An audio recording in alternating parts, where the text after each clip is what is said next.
I hardly believe that the man with the pencil will ever end up seeing this video, but I accept your challenge and I will indeed yap for Yuta.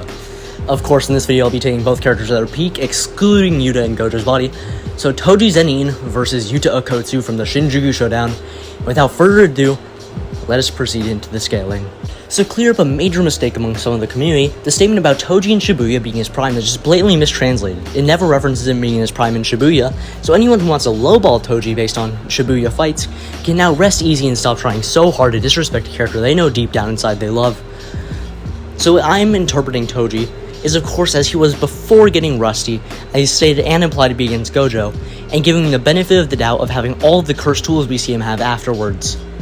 Now, Toji Fushiguro, the one we see in Hidden Inventory, is both rusty and arguably just weaker and slower than in his prime, seeing as such statements exist along the lines of Toji in his prime being able to compete with Gojo physically, and which Toji obviously couldn't in Hidden Inventory against a refreshed Gojo.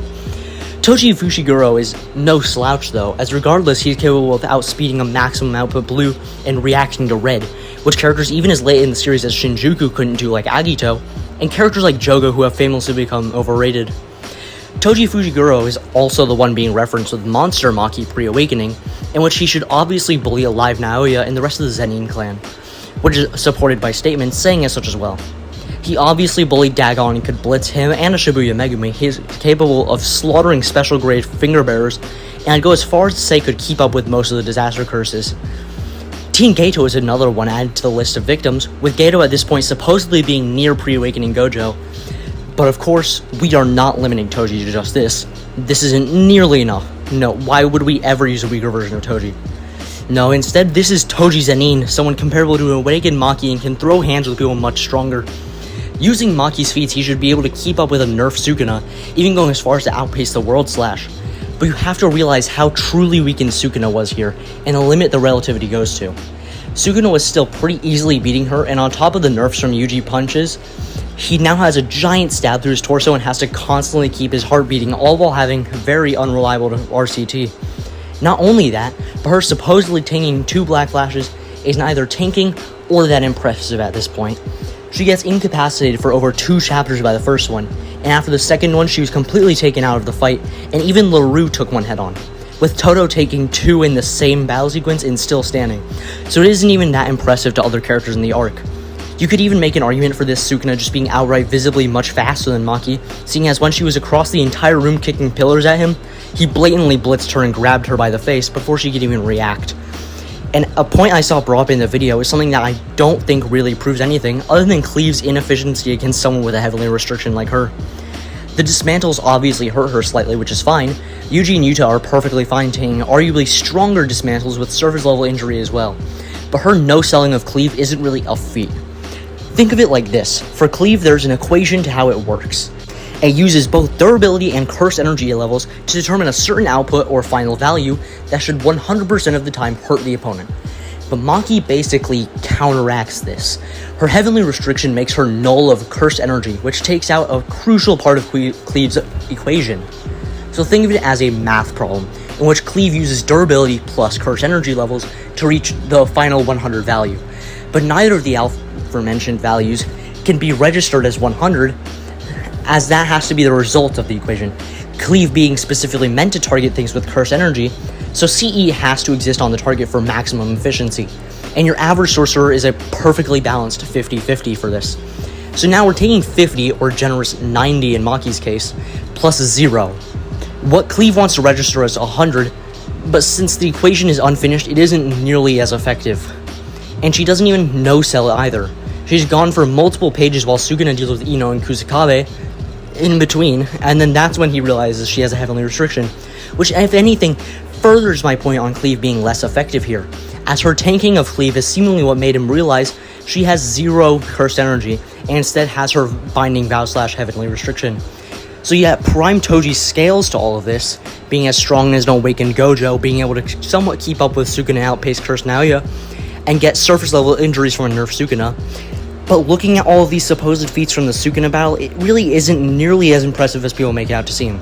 He of course has his weapons being the Split Soul Katana, Inverted Spear of Heaven, Playful Cloud, and his normal weapons without CE, but really only Split Soul Katana and ISO are of any relevance here. Now on to Yuta. Yuta Akotsu, my glorious king, who should win this without even really super high difficulty. Yuta at this point has already been stated the second strongest sorcerer of today. Obviously though, this wouldn't include Maki and Toji. But who this would apply to is someone like Yuki or Miguel. Miguel obviously has the statements of relativity to Gojo in some aspects, being stated to have better point movement than Gojo, which would be in reference to striking as per Chinese martial arts. So Miguel should outright be physically stronger per se than Gojo, this being directly in reference to them also using curse energy reinforcement. So with Sukuna effectively no-selling Miguel's punches, and Yuta very much so dealing damage to a stronger Sukuna, with even just punches makes Yuta an absolute powerhouse in just raw AP without even using his sword. Yuki proves this as well, with how she can punch so hard that it breaks both of Kenjaku's arms, granted she was also using her curse technique. And Yuta could swiftly just decapitate him and pierce his skull with nearly no difficulty. Note that I don't actually think Kenny is weak enough to actually get two-shotted by a high tier other than the top two, but Yuta is capable of bypassing his durability with relative ease, even comparable to a curse technique enhanced Yuki.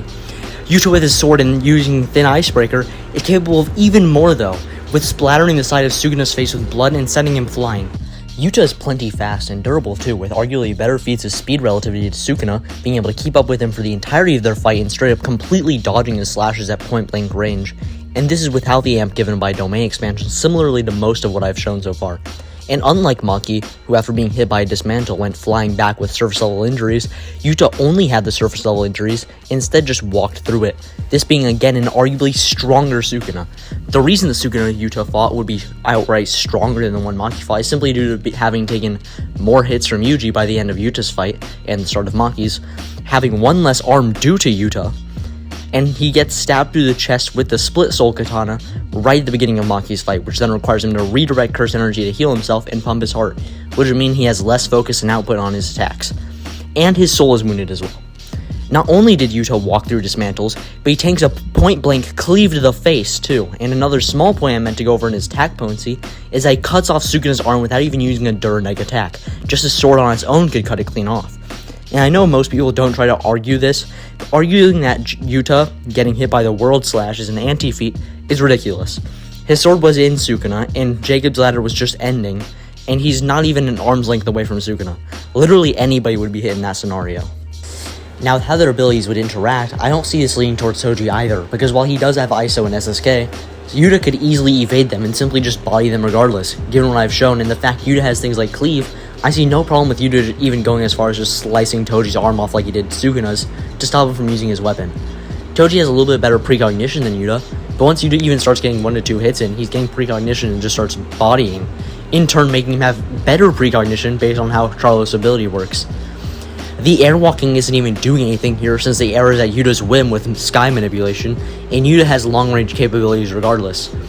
Toji's agility is getting massively overrated in this matchup most of the time too, since Yuta just has better and more reliable scaling to Sukuna, and as I've mentioned numerous times, he's scaling to a stronger Sukuna.